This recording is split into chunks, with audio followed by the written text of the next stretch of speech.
madhouse. Holy shit. Hey, what's up? Caught me on the way back in the house. You want to talk about Call of Duty? There's nothing on the floor here, right?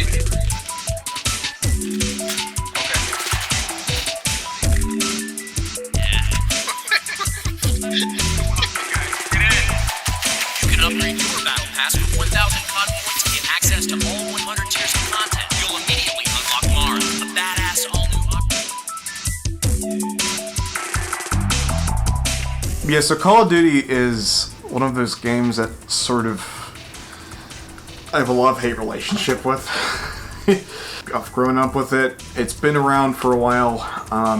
There's not much I can say new about the series as a whole, let alone the most recent game.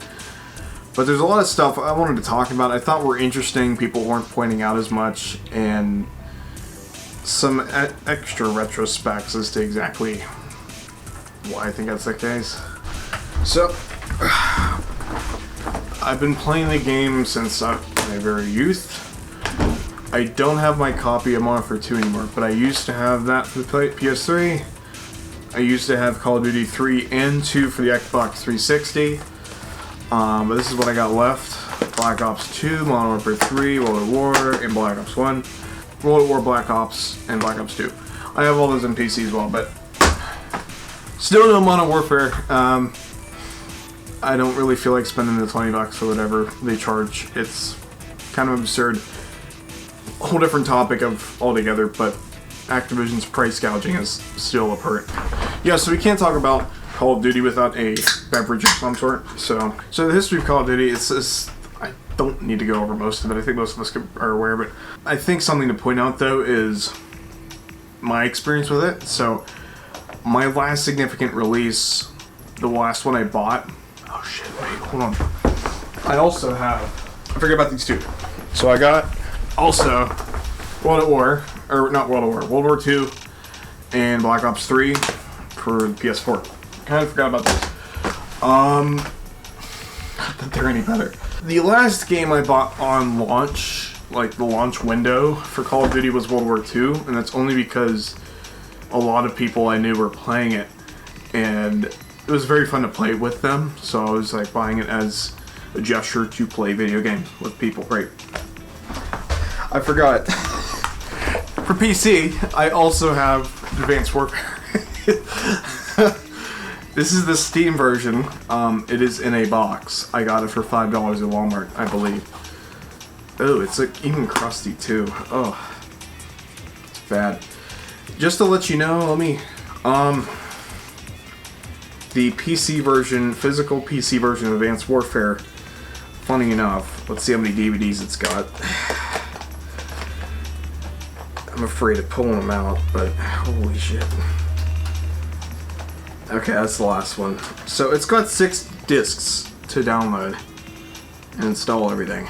So that's generally my history. That's what all the games that I own physically. We're here to talk about Modern Warfare, the most recent one, not the 2000... Holy shit. They remastered that campaign before with Infinite Warfare? Hi, it's Nate from the future, editing the footage, and I was looking through Nate sitting in a chair right now, and he kept going over in circles about things that did not matter.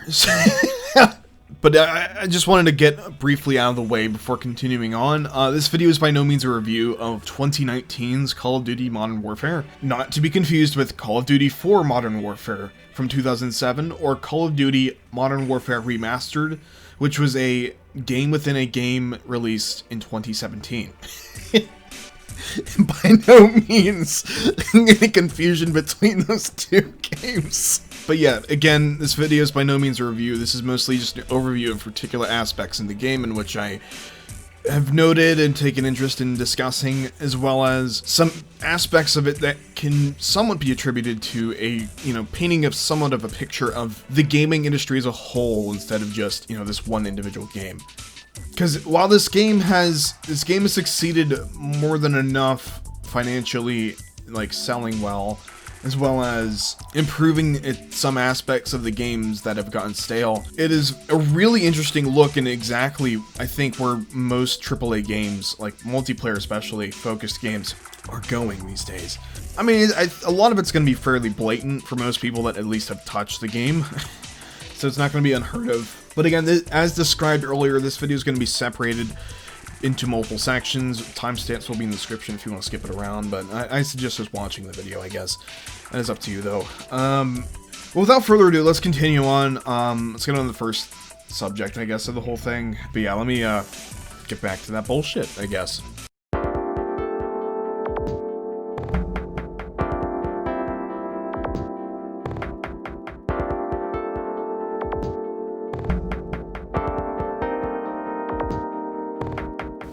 So for starters, just to get this out of the way, I play the majority of my games these days on PC. It's just because I have a good PC for it, and it's just a preference. I enjoy keyboard and mouse more than a controller. A lot of other stuff, tweaking and everything like that. I don't mind a lot of the downsides that comes with it inherently, and it's not like I only have a PC. I have a Switch, I have a PS4, I have a PS3 still. I have a 360 from 2006 that is red bricked or red ringed, and it is still sitting in a box somewhere, and I refuse to get rid of it. So I still play console games. It's just very sparingly. That's why I wanted to start off, for starters, specifics in regards to the performance on PC, because that is something I look for in whenever I buy a new game. Sometimes I really look into performance wise and like how well it will run on my computer. Sort of just general stuff you have to accept whenever going into PC games. So for starters, when it comes to PC games, what's very important is what system you're dealing with. That can very easily vary wildly. Comparing the company that manufactured the computer, or if you built it yourself, what parts are inside of it. There is a lot of nuance to PC building. While I'm not going to go over every little detail about this subject, it is important to at least cover some aspects of it in case you're unfamiliar with how PC games are handled, how PCs perform under the stress that games can bring, etc., etc. If you're not familiar with this, area, I guess. For starters, every computer can vary wildly in performance as well as the experience per person, generally speaking. You can have built the same machine about 15 times using the same exact parts, and there can still be nuanced issues for some reason, just due to the issues of manufacturing and stuff like that. While it's rarer and rarer these days because our standards for manufacturing are increasing, a lot more people are getting into building their own PCs in general, so the market share for PC parts in particular has very much increased over the years. It's something, I don't know, it's something to just make sure to be aware of continuing forward about this section. Now, for my particular computer, I do a lot of video editing and side projects like that on it, so I do have a fairly beefy machine, thankfully. For those who are familiar with specifics, I upgraded from an i5-6600K processor to a Ryzen 9 3900X. So it is a significant jump. The 3900X is very much more capable of advanced 3D rendering and stuff like that. So it's not completely consumer grade, I guess. It's not something cheap. The problem is these specs are very overkill. And the problem is I had a i5-6600K before the 3900X. And the i5-6600K Intel processor, 4-core, 4-thread, so it's quad-core, no hyper-threading, whatever. But this game just did not want to work on it whatsoever. I've had so many technical issues regarding this game. In my head, all I believe now is it's tied to the CPU. I think, in my gut, the CPU optimization is absolutely god-awful in this game. Now, if you're not familiar with CPU optimization and all the specific stuff, that is a-okay. You don't have to necessarily know what I'm talking about 100%. If you want specifics, a brief overview over exactly the subject, I'll recommend a video called CPU Optimization Part 1, Understanding this CPU Usage, by Full Stack Mastery, some channel I've never seen before in my entire life, but I briefly went over the video and it actually explained it fairly well on a very basic level, but it explains it in a way that it's not directly related to video games, but the processes are still apply. whenever there's a CPU optimization issue and you're having load times and all these issues, it's going to affect your entire computer versus just the game, you know. So this is why it's a very big detractor for me. So that's why the game ran so bad. And it quite literally, I'll show some clips or whatever. It quite literally ran so bad on my computer that it brought my entire system to a crawl. It brought everything, like, it could not load certain text after certain points. I had to physically restart my entire computer multiple times just to get the game to run.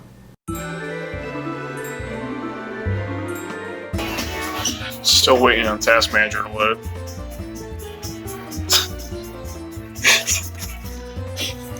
Let's see if it lets me move over. It's installing shaders. Okay. I'm trying to close the game. Oh my god. I guess that's the button. See, it's still. Oh my god. How? How does this happen? Let's try going to Notepad again, which, by the way, it's not showing anything. There's no. It goes. It's still doing that. I don't know what to do. This game fucking sucks. Okay, so if I go I'm gonna go back and forth just like this over and over and over, okay? And it's going to slowly stop and stutter back and forth. I don't know if you can see that, but it's like delaying. See, you see that? Like, I'm not crazy. I'm just going back and forth. Look, it's like stopping in the middle of it and starting and slowing down. And oh, what is that? Oh, it feels so gross. I don't know what this is. It's delaying my inputs now. Holy shit! I can't fucking stop. I can't stop. I'm not touching the keyboard. What are you doing, dude? Holy shit! It's just constantly pressing shit for me.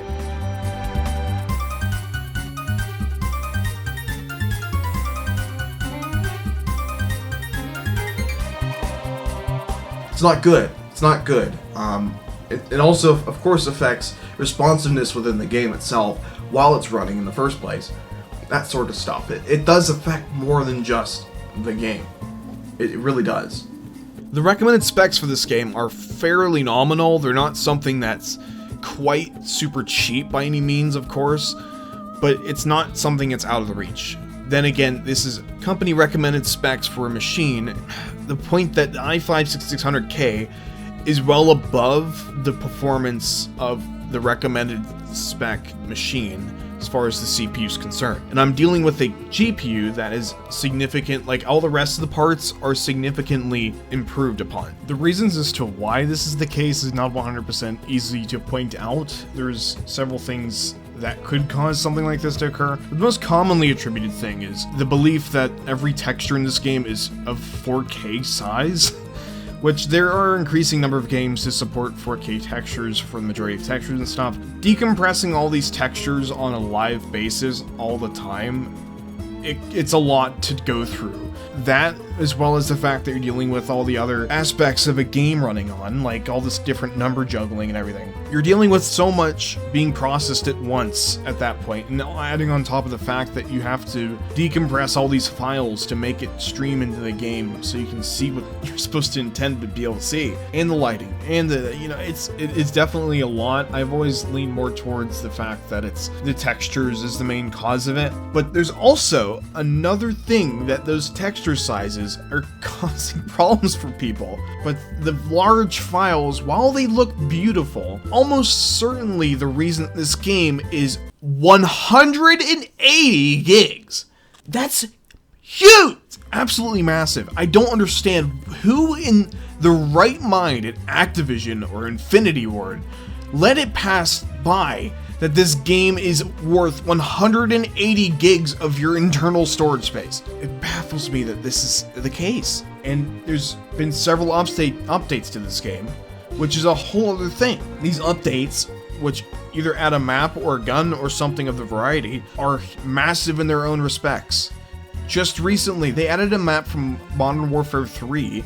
This one map for the update download was 30 gigs in size. 30 gigabytes for a single update for one map to be out of the game, and probably some balance changes, is absolutely absurd.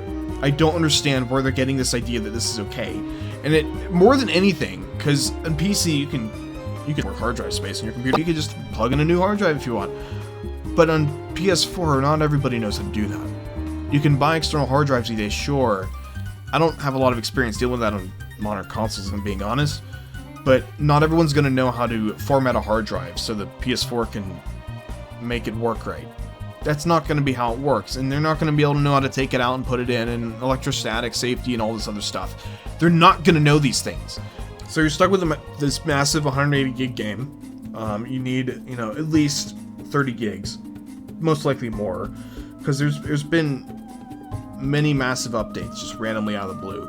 And this also locks people out of playing the game as well, because they have to wait for a download to go across.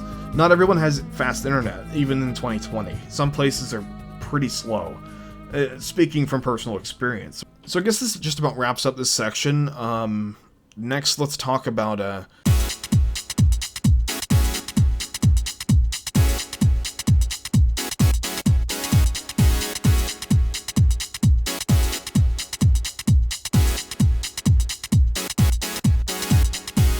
Alright, so the majority of people who buy these games, they're buying them for one particular reason, and that is the multiplayer.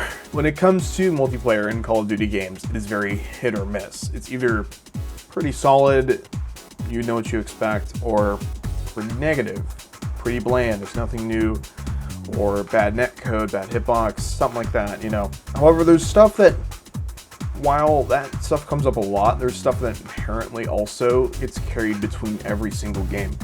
It's just flaws with the concept of its gameplay. And while the gameplay is actually still fast, fluid, you name it, there's still going to be issues regarding its gameplay. And to a degree, I guess you could say it's across the board with multiplayer shooters, but Call of Duty suffers a lot of these tropes on a regular basis. I'm going to go over some of the stuff that should be noted. I'm not going to go over every little detail about multiplayer, because if you're buying a Call of Duty game, you know what to expect for the most part, but there's a lot of interesting stuff that happens within the multiplayer and how it relates to the actual big picture of everything. So, for starters, the first thing that really takes me away is the gun customization within the game, actually. Well, not to beat around the bush too much and everything, but Call of Duty's customization stuff has always been like, every game tackles it in a different way, so it's interesting to see where that come out of in every single game. The camos in this game for each gun are so boring and bland. They are so dull. I have never seen a Call of Duty game with such dull camos. It's one thing to have basic camos in the beginning, like, spray paint and stuff like that, or like, just basic digital camo, stuff like that. But even the late stuff is really nothing special. It's nothing like I want to work for. The only ones that aren't semi-generic are the topography camo, the skulls camo, and the completionist tier, which is like golden gun and stuff like that. Other than that, there's not a whole lot else, if I'm being honest. I have a whole list of them in front of me, and I'm just like, none of them. Under most circumstances per gun, I usually don't use a camo until I get to either skulls or topography or something along those lines. Only because those are the only ones with actual detail. Instead of having just a mosh posh full of colors, I prefer having that, or like the stripe one. There's this one that's like stripes, and there's like, they have like a neon look to them. That's the only, that's it. So the camos are really boring in this game. Let's get that out of the way. However, there is an interesting system regarding both camos and attachments. So let me cover attachments and I'll get into that system. So attachments for each gun, you unlock them by leveling the guns themselves up to a certain max level per gun. I think the M4 is like 71, and then you have like the Scar at like 68 or something. I don't know. They're in the range of like 65 to 70 or something like that. You don't unlock camos from leveling up the gun though. You do that from, it's actually a combination of both. You level up a gun, you unlock the ability to unlock a certain camo, and then you get the camo by doing a certain challenge, which is usually kill this person with a headshot, kill this person while mounting, kill this person while laying down, stuff like that. basic stuff. Honestly, I unlock the majority of camos just by playing the game. So I wouldn't even be too worried about doing those challenges either. But yeah, what's interesting though is this game kind of takes the customization of each gun to all new heights for me, because okay, let's break the game aspect of it. Something with real life guns that I always found really interesting. I'm not really a gun nut, but if I were to ever buy a rifle, let's say, one thing I've always found interesting is you can always customize these guns to make them your own. Certain attachments, you know, stuff like that. And what's limiting about the previous games is they usually give you only like 2 or 3 slots for attachments, and they're always straight benefits all the time, no point. In this game, they allow you to almost customize the gun as much as you want. You get 5 attachment slots, by the way. There's a lot of different kinds of attachments you can put on each gun, and there's also a perk per gun. Like they put FMJ into that. Sleight of hand, which used to be a perk, is now a perk per gun. So you have to unlock sleight of hand for each gun, which each unlocked tree is completely different per gun. So stuff like that, those are built into the gun themselves, the gun's customization, and they do take up one of those slots for attachments. So they act as an attachment of sorts. How they handle this, because there's 5 attachments, yeah, there's some ridiculous builds that you could do. But this is where the fun of the game really gets to me, is you can customize these guns however you want, which way or whatever. You can make them absurdly slow and chunky, or you can make them as fast and nimble as possible. And what's also interesting is you can change these attachments and perks and stuff. Aside from customizing your camo and stuff like that, you can do all that built into each match as well, so you don't have to go out of the match. It's sort of like Battlefield. But there's something actually that this game does kind of interesting, kind of not, where it involves both the camos and the customization for the attachments. So between those two, you can customize your gun however you want. You can make your own flavor, give it your own camo. There's these decorations. You can add like a little charm. You can add some stickers, which I'll get into more specifics about those. But you can make it your own, customize it however you want, give it the look that you want, and you can actually save that as a preset for the gun. So you can set that aside for later use if you want to just quickly go back to that specific setup that you had, which is really cool. With this much customization, you're dealing with millions of different options that you can possibly come up with per gun. So if you find something that works best for you that you just like to use, yeah, it's something that it's nice to have for sure. Honestly, I switch between guns a lot during matches. If I know this is gun that works for this class, but I don't have the gun that's working for this match, I will switch to a different preset that I have. It sort of works like that. And they call this the armory system.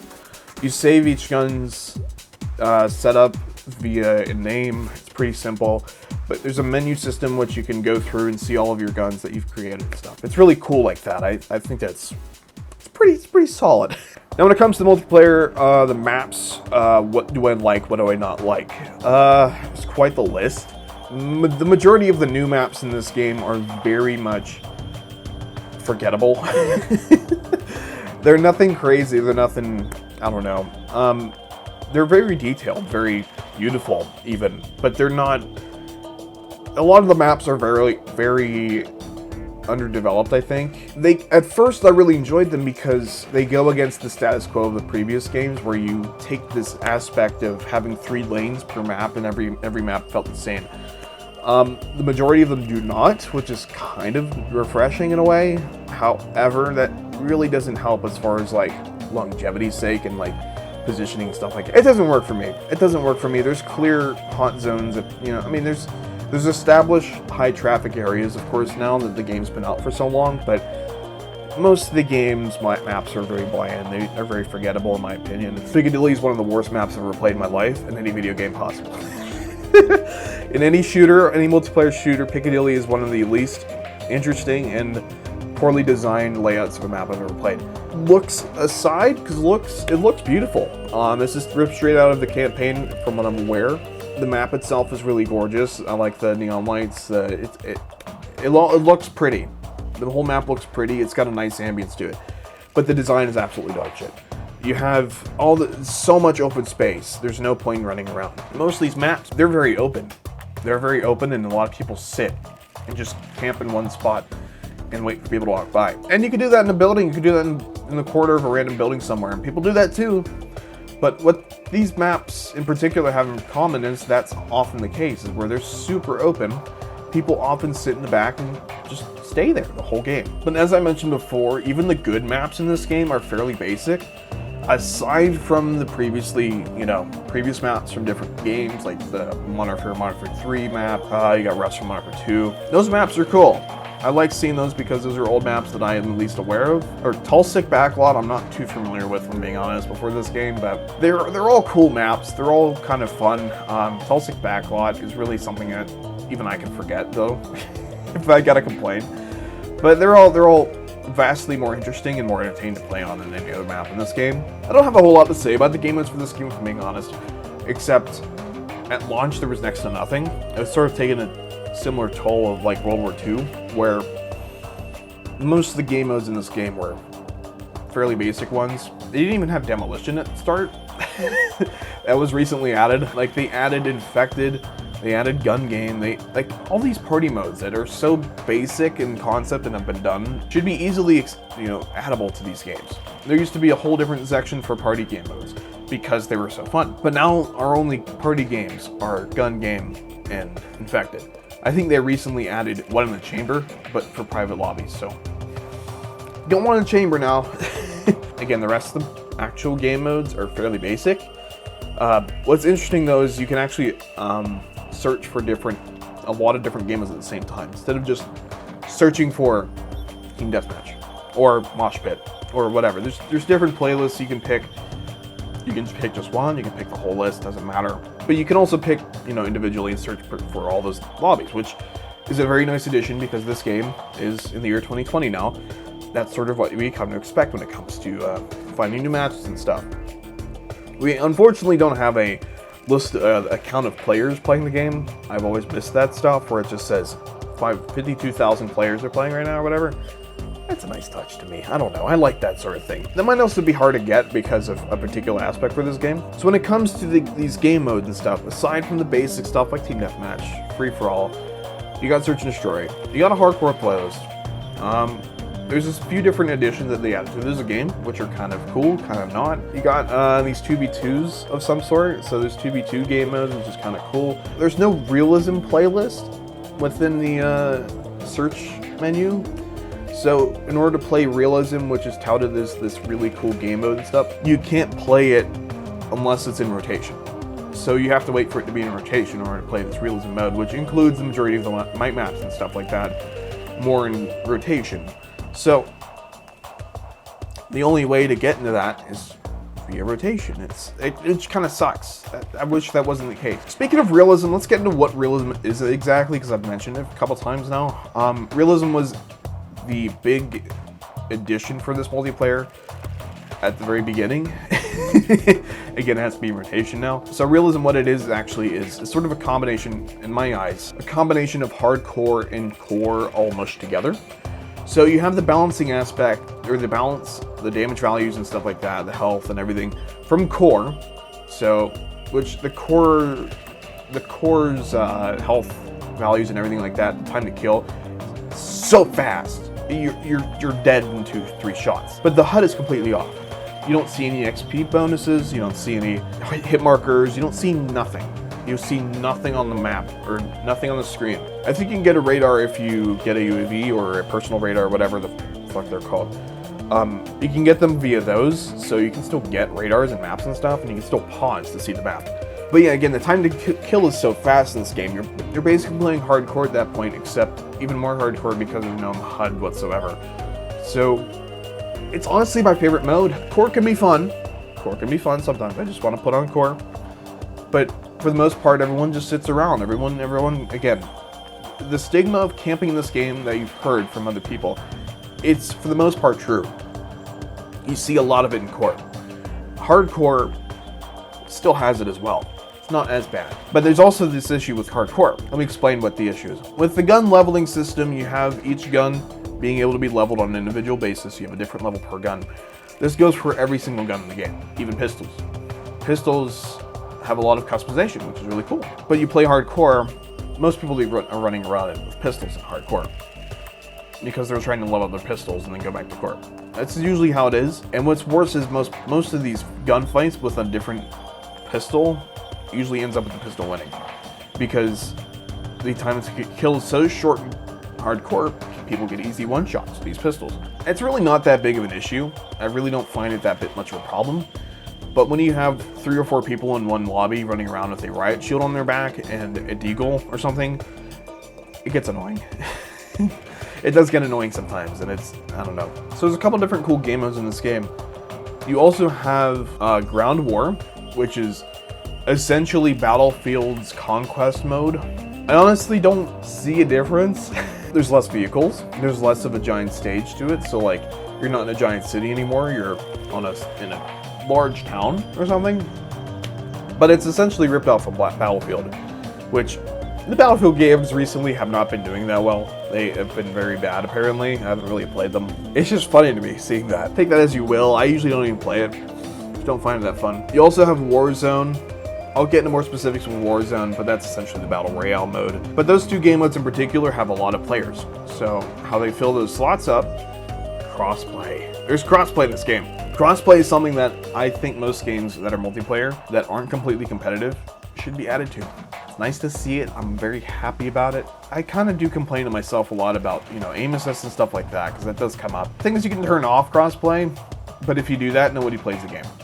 There's nobody playing the game with crossplay off. So, even people on PC, I mean, at least as far as PC goes, I can't speak about other platforms. Yeah, there's nobody playing with it off, so you have to play with it on in order to actually get people to play with. So, I don't know. Let me get into more specifics for the Warzone mode, because Warzone this is where the game starts to really teeter on a different stuff for me. This is where the game's,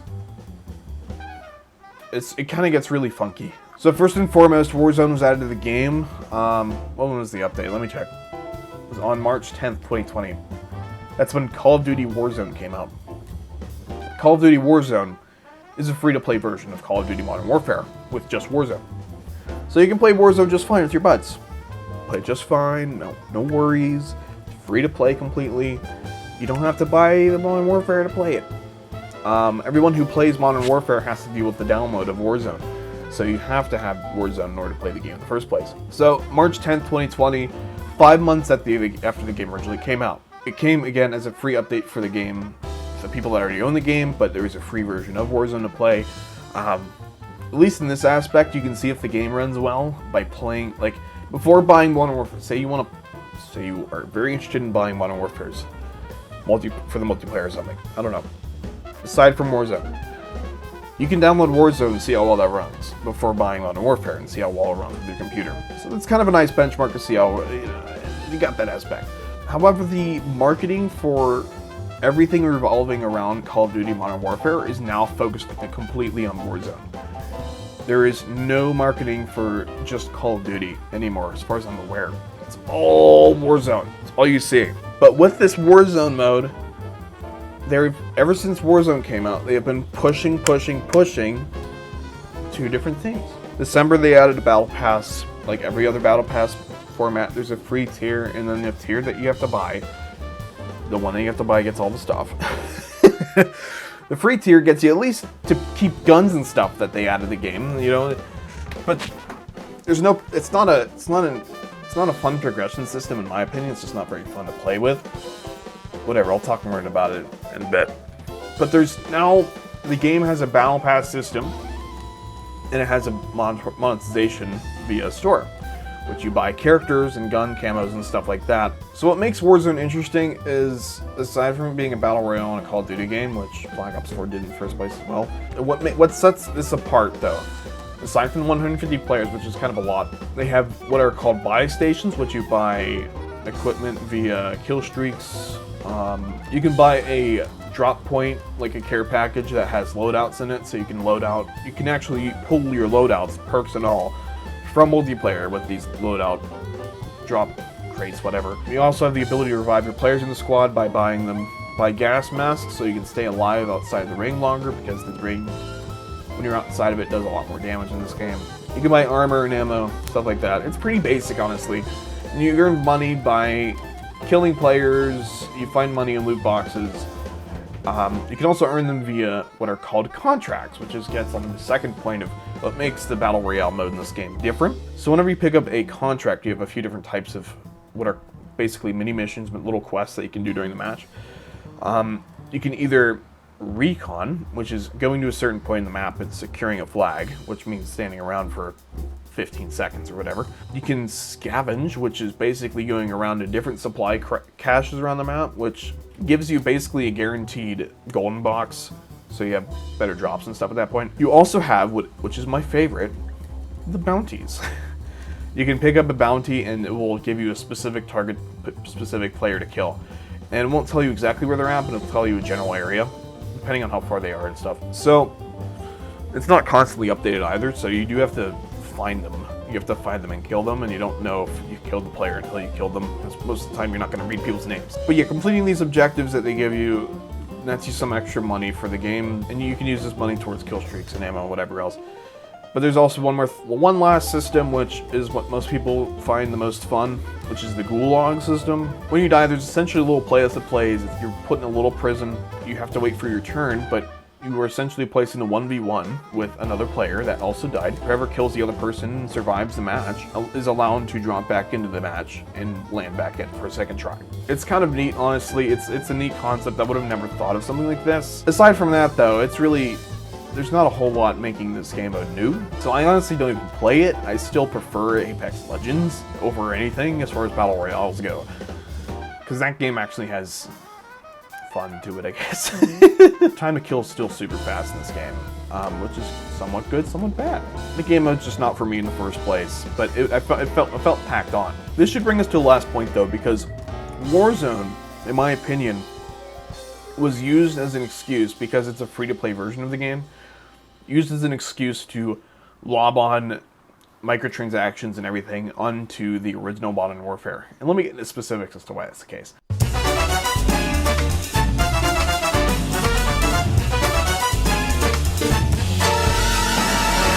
So when it comes to this game, with the addition of a free-to-play mode called Warzone, which is a battle royale or whatever, you have this game shoving the store and battle pass down your throat at all times now. Even if you own the $60 Call of Duty Modern Warfare game. Okay, first off, what is this store? What does this store actually give you? Completely cosmetic, to a degree, I'll get into that. As I mentioned before, you can buy different characters. You can get stuff like weapon presets, sort of like the armory system I described earlier. What are they essentially calling it buying a new gun, but you're not buying a new gun. You're buying a camo for a gun that comes with attachments. There's also bundles that are supporting the MLG team, so it goes towards the esports, which is kind of nice. But the prices of all these bundles and everything is astronomical. So the pricing has a wide range, but for the most part, it's between the smallest bundle you can get from the paid tier is $8, and the largest you can get is $24. Most of them are between $18 to $24. So these include a character, a gun, camo for the gun, sticker, calling card, or whatever. They include all this stuff that people want to unlock in the game, which is where this issue comes with for this game to me. Is the base multiplayer, including Warzone. Camos are so boring. The characters that they give at the very beginning of the game are so boring. Everything vanilla is so dull and bland. And then you have all these characters that are somewhat neat. They're still not, for the most part, not neat. But they're somewhat better. You have to pay for them. In my opinion, this is all... I mean, the writing was sort of on the wall before this even came out. So, the Battle Pass, they also added a Battle Pass to this game. The store in itself was added at the very beginning. I don't think they even used it for a good couple months after the game came out. So, a lot of the reviews don't even mention the fact that it has a store. But you go to the Battle Pass system, and that was added at December, when there was the first season for the game. Again, there's a free tier, there's a tier that you have to buy. It's like $15 or something like that. It gives you all these cosmetics, which involve character skins, which if you unlock a character skin, by the way, you unlock the skin or the character as well.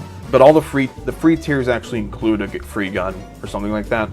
But if the season is over, you have the ability to unlock that gun after the season is over, so you still are able to buy you still get this other gun. The thing is, though, the game pushes this Battle Pass very hard. And I own the full retail copy of Modern Warfare. Every time I'm about to unlock a free tier within this Battle Pass system, just as I'm about to, it's going to remind me, hey, you almost got a free thing for Battle Pass. You're almost there. Just keep going.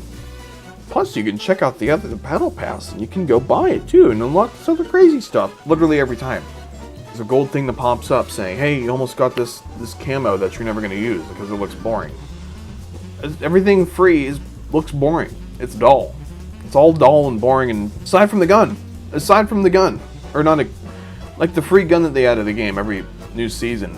That's it. That's all I care about within this Battle Pass. They got these stupid charms that they add. They got these stupid stickers and calling cards and stuff. That all is so boring to me. It doesn't matter. It's all something I can just write off in my head. This all should be stuff that you unlock within the base game itself, not something that's per season. You have to keep playing the game over. Like it's such a cheap way to get people to keep playing this game. So when it comes to the store's actual purpose within the game, it's for sure money, obviously. But there's I have no doubt in my mind this was added after the fact. After the game came out, on purpose. This is all done on purpose. They had a complete, strict set of timeline for this game. Before this game came out, there has been so many articles stating that this game would not have microtransactions whatsoever. Alright, so I actually wanted to go over some of the things that I just mentioned, and how I'm partially wrong in a sense. So for starters, the game was not completely ripped from the mention of microtransactions, I suppose. They did mention several times that there would be no loot boxes. That in particular is 100% confirmed, and that's the case to this day in the game. So you can at least give them credit for that, but the game still does have microtransactions, which at a scale like this is kind of crazy. The earliest mention of this, by the way, after looking up, the art director decided to post onto the Modern Warfare subreddit on the 13th of October saying there's some misinformation going around and that there's no loot boxes. So, no loot box system, and all the functional stuff will be unlocked through gameplay, which is the case within the game still to this day. It's something that you have to give credit where credit's due. They did stick to that saying. However, my point somewhat still stands though, and we'll get more into it. How well they implemented the system is very much up for debate. I mean, overall it is more consumer friendly than apparently the previous versions of this sort of monetization scheme. Black Ops 3 and Black Ops 4 in particular, or by the large majority of the community, referenced to be a very, very bad implementation for this. So they at least improved it in some regard, but it still doesn't really sit well with me, the fact that this sort of thing is implemented so easily and nobody just really talks about it. I don't want people to casually accept this all the time. Honestly, to me, it's holding the game back. It's holding the game back in a lot of ways, and it still doesn't sit well with me that the game pushes this first and foremost to every point throughout the game while you're playing the game. The game reminds you that the Battle Pass exists. The game reminds you to check out the Battle Pass rewards. The game reminds you that yeah, there's a new skin added to this for the, you know, this guy's wearing a Burger Town shirt. It's the constant basis within this game. It's something you cannot avoid. I just don't want to sit behind and think this is a casually good thing to do. But one more thing to note actually about the store is a lot of these articles that are referencing that they are considering the system not pay to win. And even the developers have mentioned a few times during interviews, supposedly, I haven't really dug up the interviews myself, but they've also mentioned that the system is completely not pay to win. And you can unlock everything by playing the game, which is fine. Again, to an extent, this is the truth.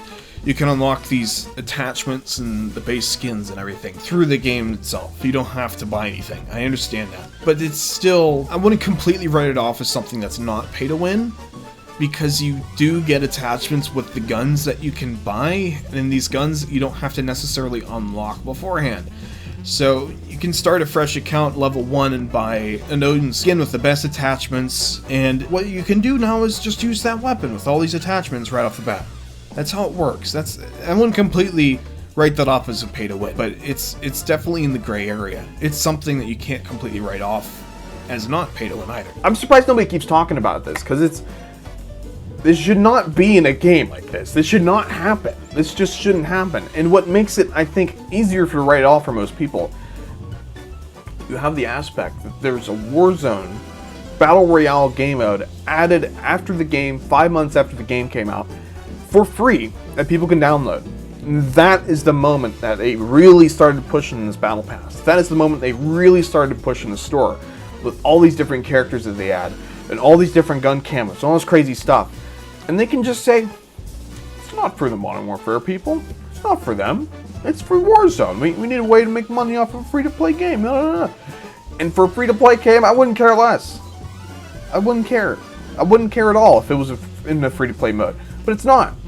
It's all over the game. It doesn't matter where you're going. It doesn't matter if you're playing multiplayer, playing Warzone, you're playing co-op. You can play just the campaign over and over. I'm sure they would find a way to shove it in your face. They can get this random Joe Schmo from the campaign by paying $24 on top of the game that you already bought. This is strategically placed in such a way that this is the case, and it's blatant. It's all blatant. No one talks about it anymore because nobody cares about Call of Duty. Sure, it's Call of Duty, it's Activision, it's whatever, but Activision's the big honcho. Activision's one of the big companies in the video game space. If you let something like this slide with a big company, it's going to happen everywhere. It's going to happen everywhere. These reviews are coming out for this game, and it's saying it's great, and it's got all this refreshing stuff, it's got a new game mode and all this crazy stuff. Half of those reviews are shoved out the window because of the fact that now that there's monetization in the game, now you have that aspect. You also have the aspect of they change how the system operates. They add stuff to this game. It's a completely different game from 7 months ago when the game came out.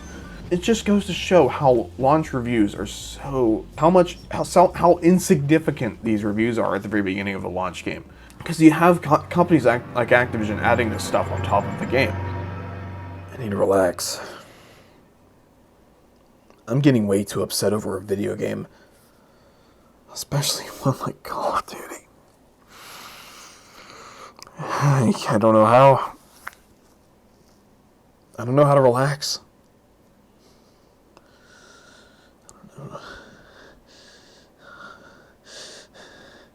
I need to listen to lo-fi hip-hop. Good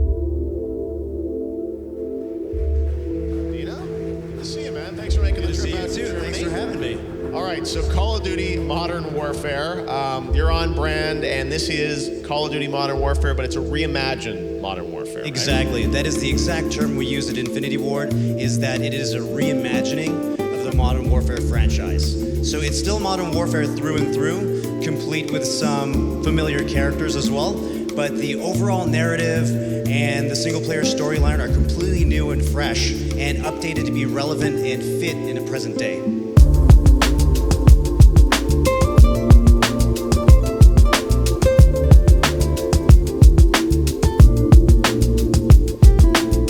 Alright, so to cap off this entire discussion, I want to continue with something that a few comparisons, a few points to end off on, because when you have these big games like Call of Duty is like one of the first games when it comes to video games. One of the first, like Call of Duty Madden and stuff like that, it really appeals to the casual fan base. This is the face of the video game industry as a whole. So, in my eyes, something like this, I should care more about that because of the fact that it is the face of the whole industry as a whole.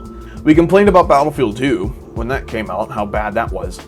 This isn't probably as bad as that, but this is getting close. When you have the aspect of how this game launched without any of this stuff, any of these stupid skins, any of these stupid battle pass, nothing. The launch game was beautiful. It was refreshing for the whole genre. But now that refreshing aspect has to carry the massive weight over its shoulder that this is also a game that's shoving down your throat character skins, gun skins, stickers. No. You know, it carries with it all this weight that you just cannot let go now. There's a couple, again, the comparisons I want to get into is, let's talk about Overwatch.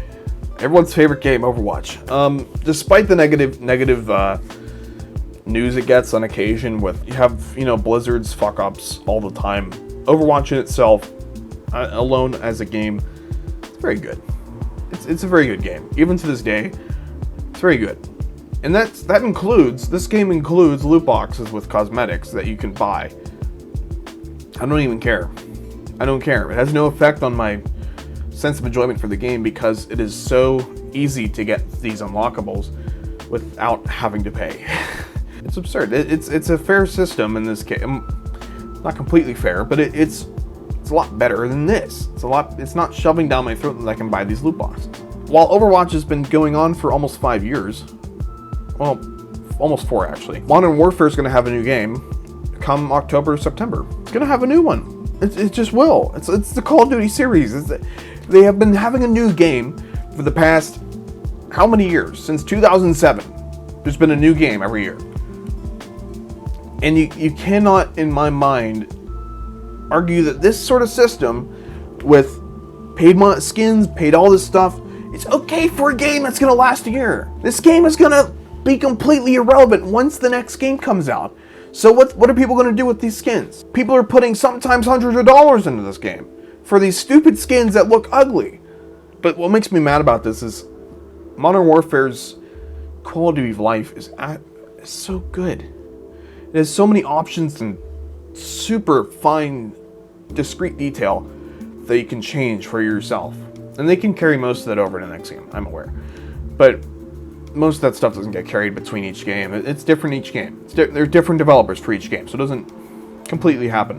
What I want Activision to do, if they want to keep the story up, they want to keep the monetization, they want to keep pushing Warzone, then make not another Call of Duty game come. Then it's for sure no new Call of Duty come fall. No new Call of Duty come fall. I'm going to keep playing this game. This system, where it benefits, is we get free updates. We get free maps. We get free guns added to the game. There's a framework that you can add so much to this game, get so much content out of it. This game's future can be so good. If you keep the store, it's one thing. I'm upset about it, sure, but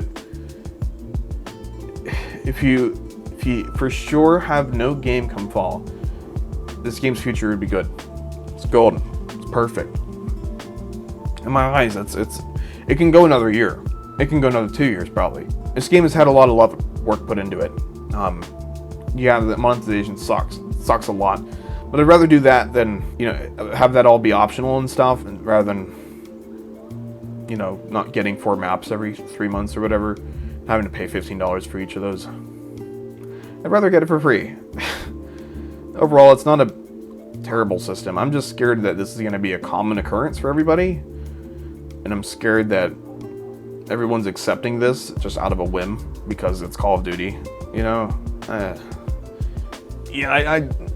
This really wasn't as tightly knit of a script as I intended it to be, but it's whatever. These days what I'm doing is I do a lot of streaming on Twitch here and there, working through a lot of games that I have on backlog. I'm stuck in quarantine zone here, so I'm kind of stuck in the house a lot. This is what I'm doing to pass the time.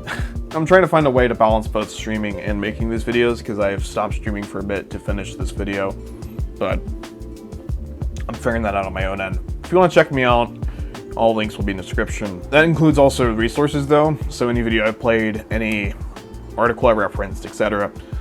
That will all be linked in the description as well. Feel free to look through it if you want to validate anything that I just said. But yeah, I'm gonna go do stuff. I'm gonna stop playing Call of Duty for a while.